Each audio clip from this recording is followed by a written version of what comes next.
Welcome back, America. I'm Hugh Hewitt. John Ashbrook is one of the fellas over at the Ruthless podcast. I saw him last night briefly as I exited the Fox studios. He and Duncan were in to talk to Jesse Waters. I want you to note, John, that they did put me on first. I just want you to know that they said, "Oh, let's go with the experienced guy. We're not sure about the rookies." Did Jesse talk to you about Terry Moran's interview? He did not, unfortunately. We were on very short period of time, and Hugh, they tend to give the guys who are more talented, like yourself, a little more time. And so I think that once we work our way up to your stature, maybe we'll get those kinds of questions. But last night, we weren't quite there yet. I felt a little bad bumping Josh Hawley into the second position on the starting line. But, the senator actually has more influence and power than I do. But that was quite a green room. The Ruthless Variety program and Josh Hawley. What was the chatter in there like before the game got started? I got to be honest with you, Hugh. We were just sort of watching the show. And then when he walked out, we were all just like, give him hell, Senator. You got to go out there and just tell everybody what you're thinking. And I think that's exactly what he did. Now, he is very smart, very, astute attorney. He's changing things in the Senate. But I got to tell you, anytime that Hugh Hewitt shows up on Fox News, the audience listens. They absolutely love everything you have to say. And I think the more time you're on there, the better off everybody is. Well, thank you for shining everyone on. I want to talk to you about the mainstream media, though. All day long, the last person to know anything about the National Security Council is me, because Waltz is my friend and my son works there. So I'm not allowed to talk to anyone there. And I get no info whatsoever, no gossip, no tidbits. So Mark Halperin leads today with Waltz is getting fired. By the end of the afternoon, Donald Trump has promoted him to the UN and posted on True Social about it. So they got the story wrong again, just like Terry Moran got the story. When are they ever going to just wait and watch and listen to what the president says? They're never going to get it right, Hugh. And I think you really pulled the entire story out right there, that Mark Halperin was the guy who broke it. This is somebody who has experience in the mainstream press, but has kind of gone out on his own. You have guys like Hugh Hewitt who are on primetime television telling the audience how it is. And then when you get to ABC, NBC, CBS, the major dailies, all I can see, I'll tell you this, Hugh, I don't know have you seen the Ken Burns Civil War documentary? I heard you guys talking about that on today's show. I love that. Go ahead, tell the story. It's one of my favorites. And if you're familiar with that documentary, if you're familiar with the intro, at the end of that intro, Ken Burns shows old footage of Civil War veterans being praised by FDR. These are the last Civil War veterans that ever survived in America. And you see that footage and you think, wow, this is the last time that you'd ever see any of these people on tape. Every time I see ABC, NBC, CBS talking to President Trump or on camera, all I can think about is those Civil War veterans, because I think that we're watching the end of an era unfold before our eyes. I heard that right before King of the Hill, which returned today with Joe Walsh up against Rick Wilson. Right. I recommend to everyone, don't miss that. But I want to pick up on what you have to say. I ran an actual run through of the Terry Moran transcript. There are a dozen hostile questions or assumptions smuggled into the questions which are incorrect, such as there have been no fraud referrals.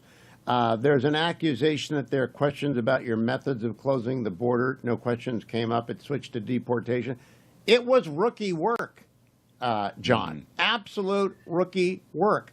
And I think it's because only rookies work in the building and the talent gets handed a sheet of, I've worked with them for debates on NBC and CNN. I know how this works. They're all kids. I don't think they know anything. Well, they certainly don't know anything about their audience, or they certainly don't know anything about the audience who's left them and who's interested in information when they tune into the news. I mean, I think they are their own worst enemies.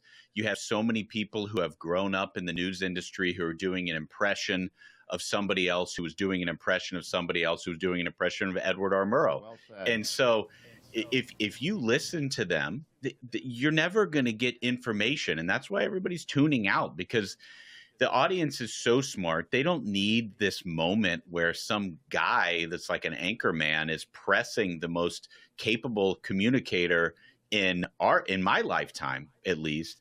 and he's not going to give you the answers that you're pressing for. So I fundamentally do not understand why he went at President Trump in the way he did. I mean, it was only self-aggrandizement or only to serve an audience that is entirely based within the DC media bubble. But it's getting smart. Did you ever watch the movie Burn Before Reading? Brad Pitt I've in the heard closet. of it. I've never seen it. All right, you got to watch it, because that was a Brad Pitt in the closet moment when he asked him about fraud. How do you know that, Terry? And then he wouldn't let it go, because Donald Trump gets his foot on your throat. He's not going to let it go. Let me turn to something far more important than anything: the Browns draft and the Bengals draft. I got a shouted question in at you. I was like you were on the White House lawn getting onto Air Force One, and you mumbled something about the Browns had a good draft. But really, what happened to the Bengals? Did they take the weekend off? They did not take the weekend off, but they took a lot of guys before they probably needed to. You know, they took a big home run swing in that first round pick with Shamar Stewart. And, you know, there are a lot of different explanations that have been given in the days since the draft. And the best one that I've heard is that they picked guys who were very good for the locker room. These are captains from their team and people who had a great headspace. And that's, you know, hope springs eternal for Cincinnati Bengals fans.